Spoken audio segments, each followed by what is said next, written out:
Bismillahirrahmanirrahim. Wal 'ashr.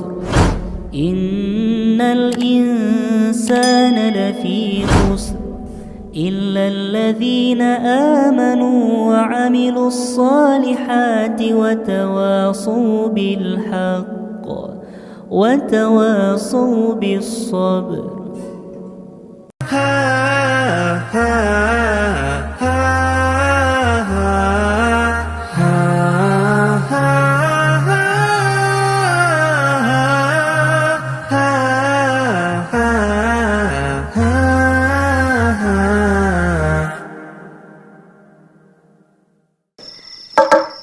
Assalamualaikum warahmatullahi wabarakatuh. Alhamdulillah wassalatu wassalam ala rasulillahi amma ba'du. Pemirsa, balik lagi kita di acara kisah teladan yang mengisahkan sebuah kisah yang insya Allah nanti setelah kita dengarkan kita akan mendapatkan sebuah keteladanan. Dan di kesempatan kali ini saya akan menceritakan sebuah kisah seorang sahabat yang mulia, di mana Rasulullah mendoakannya agar dia mendapatkan sebuah tanda yang sangat luar biasa. Tandanya adalah sebuah sinar terpancarkan di wajahnya. Namun seorang sahabat ini berdoa agar kiranya dipindahkan cahayanya tersebut, dan cahayanya tersebut pun dipindahkan oleh Allah Subhanahu wa Ta'ala di ujung cemetinya. Masya Allah. Sahabat ini adalah At-Tufail Ad-Dawsi. Nah, pemirsa yang dirahmati Allah Subhanahu wa Ta'ala, Tufail Ad-Dawsi ini adalah seorang sahabat yang mulia. Beliau dahulu tinggal jauh dari Mekah, dan beliau ini sangat dermawan, sangat baik orangnya. Dalam sebuah riwayat dikatakan nih pemirsa, periuknya itu di rumah itu nggak pernah turun. Kenapa? Karena selalu memasak dan menjamu orang-orang yang datang dan kelaparan meminta makan kepadanya. Pintu rumahnya itu dikatakan hampir tak pernah tertutup. Kenapa? Karena selalu datang silih berganti tamu. Selalu dia open home. Nah, selalu buka rumah. Jadi tamu-tamu selalu dijamunya, selalu datang. Dia memberikan keamanan kepada orang yang membutuhkan keamanan. Dia memberikan rasa ketenangan bagi orang-orang yang merasa ketakutan. Itulah dia Tufail Ad-Dawsi. Dan tidak hanya itu aja nih pemirsa, melainkan dia ini adalah seorang sastrawan, ahli dalam mengungkapkan syair-syair yang bagus. Orangnya cerdas. Ini adalah seorang sahabat yang lebih baik ataupun yang baik, yang luar biasa.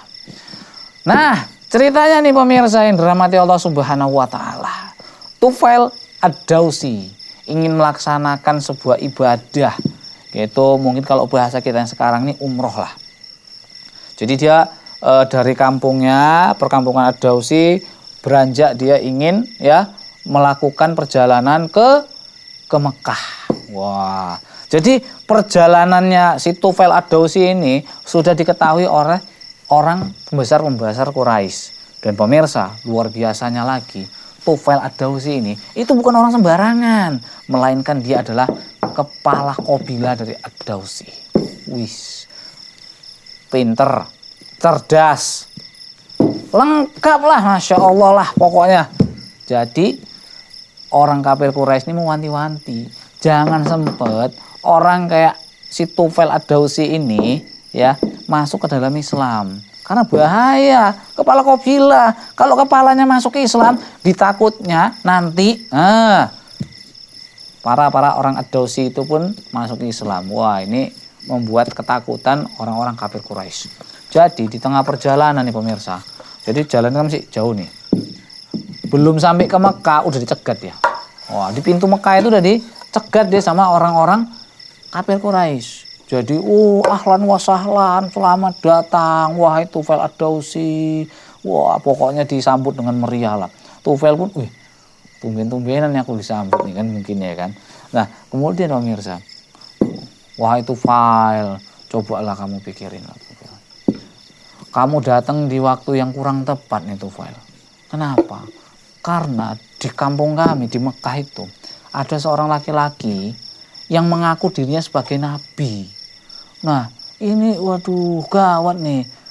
Kenapa? Karena di kampung kami itu udah terpisah-pisah itu. Ya, antara anak ya kemudian sama bapaknya, suami dengan istri. Pokoknya sudah terpisah-pisah lah. Hancur-hancuran lah keluarga kami di Mekah sekarang ini. Nah, apa yang kami rasakan sekarang ini, kami nggak mau kalau engkau nanti merasakan hal serupa yang seperti kami rasakan. Kata orang kafir Quraisy nih pemirsa. Nah, singkatnya mereka terus menakut-nakuti. Jadi nih, wahai Tufail, kalau nanti kamu di Mekah, hindari itu yang namanya si Muhammad itu. Kenapa? Karena perkataannya itu, lisannya itu bak sihir. Yang bisa membuat ya antara suami dan istri terpisah, yang bisa membuat antara saudaranya dengan saudaranya terpisah, yang bisa membuat ya antara bapak dan anaknya terpisah. Jadi hati-hati, kalau kamu sudah ada di Mekah nanti jangan sekali-sekali kau mendekati Muhammad. Dekat aja jangan, karena perkataannya itu bisa kayak sihir. Wah, jadi udah ditakut-takuti duluan nih pemirsa. Jadi Tufail pun ya kan karena memang dia nggak tahu, yang gengge aja, ya iya aja lah. Wah, berarti nih aku harus hati-hati nih dengan orang yang namanya Muhammad tadi. Jangan sempat aku kena sihir lah, mungkin gitulah wanti-wanti dari Tufail Ad-Dausi. Wah, singkat cerita, Tufail pun melanjutkan perjalanannya menuju ke Masjidil Haram. Ya biasalah. Ya untuk melaksanakan ya ibadah yaitu tawaf ya. Jadi tawaf itu sudah ada disyariatkan sejak ya Nabi Ibrahim alaihissalam. Jadi sampai ya sekarang itu masih di zamannya Tufail Ad-Dausi tadi itu masih ada tawaf, beribadah di Ka'bah. Karena orang-orang terdahulu itu mengikuti ya ajaran dari Nabi Ibrahim. Tapi nah ini ajaran Nabi Ibrahim ini sudah dicampur-campur dengan kesyirikan sehingga tidak murni lagi ajarannya Nabi Ibrahim alaihissalam. Kemudian Tufail pun ya ingin melaksanakan ibadah ya tadi ke Masjidil Haram, ya ingin tawaf, kemudian juga ingin ya mendekatkan diri kepada berhala-berhala yang ditaruh dan diletakkan di dekat Ka'bah tadi. Dia ingin meminta berkah kepada berhala-berhala tersebut. Nah, pemirsa yang dirahmati Allah Subhanahu wa taala, kira-kira nih apa nih yang bakalan terjadi ya kepada Tufail Ad-Dausi? Masya Allah. Kenapa? Karena kebetulan ketika Tufail Ad-Dausi ingin melaksanakan ibadah di Masjidil Haram, tampak ada seorang laki-laki yang tak lain dan tak bukan adalah Rasulullah SAW sedang melaksanakan ibadah pula di situ.